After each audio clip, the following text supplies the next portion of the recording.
Hello guys, welcome to my YouTube channel.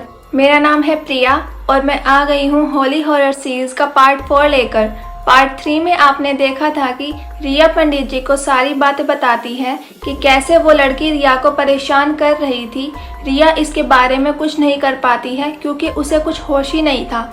लेकिन जब पंडित जी आते हैं और उसे तावीज पहनाते हैं, उसे थोड़ी राहत मिल चुकी थी। अब रिया पहले से बेटर फील करने लगी थी। रिया अपनी नानी की परमिशन लेके अपने दोस्तों के साथ खेलने के लिए जाती है। वो अपना ताबीज कहीं खेलते हुए गिरा देती है। रिया बाद में उसे काफी ढूंढने की कोशिश भी करती है, लेकिन वो ताबीज उसे कहीं नहीं मिल पाता है। जैसे ही वो ताबीज रिया ने गुम कर दिया था, वो लड़की की आत्मा बस इसी टाइम का वेट कर रही थी कि कब ये ताबीज रिया के शरीर से जाए और मैं फिर से रिया के अंदर आ सकूं। मैदान के अंदर ही रिया के अंदर वो लड़की की आत्मा फिर से आ जाती है।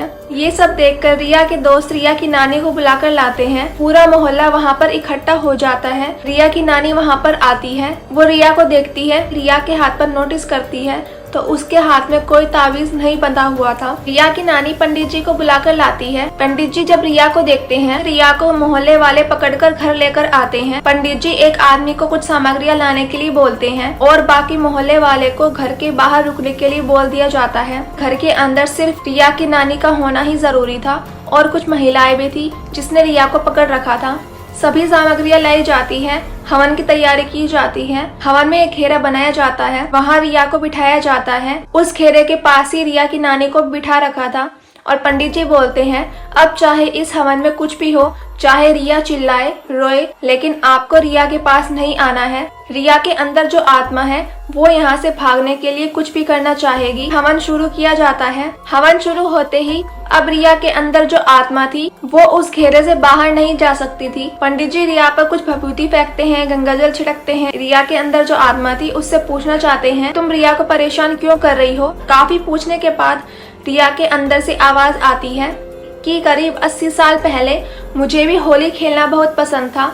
मैं भी रिया की तरह ही एक नॉर्मल लड़की थी, लेकिन इस गांव के लोगों ने मिलकर मेरी बलि चढ़ा दी। होली के दिन ही होलिका दहन के दौरान मुझे जला दिया, क्योंकि यहाँ के किसी तांत्रिक ने गाँव वालों को ये बोला था कि अगर आप होली के दिन किसी लड़की के बलि दोगे तो आप सब लोगों को कभी धन की कमी नहीं होगी। धन के लालच के कारण इन्हीं गांव वालों ने 80 साल पहले मुझे बलि बना दिया। मैं एक हंसती खेलती बच्ची थी रिया की तरह ही, लेकिन मुझे बड़ा होने ही नहीं दिया। मेरे परिवार वालों को चुप कर दिया गया, वो भी कुछ नहीं कर पाए।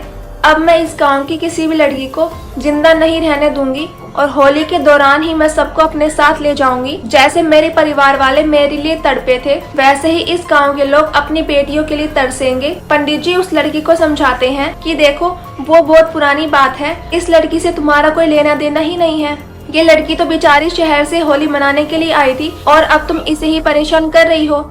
जब वो लड़की बोलती है कि इस लड़की से ही मेरा लेना देना है, क्योंकि इसके परनाना ने ही मेरी बलि देने के लिए सभी गांव वालों को राजी किया था और इस लड़की को तो मैं सबसे पहले अपने साथ लेकर जाऊंगी, मैं किसी को भी माफ नहीं करूंगी। पंडित जी उस लड़की को बहुत देर तक समझाते हैं, लेकिन वो लड़की मानती ही नहीं है। एंड में पंडित जी जबरदस्ती उसे अपने वश में कर लेते हैं ताकि इस गाँव की बेटियां सेफ रह सके। जब वो लड़की अपनी आप बीती बता रही थी, सभी गांव की महिलाएं काफी इमोशनल हो चुकी थी, क्योंकि कोई भी नहीं चाहेगा कि उनकी बेटी की ऐसे बलि दी जाए।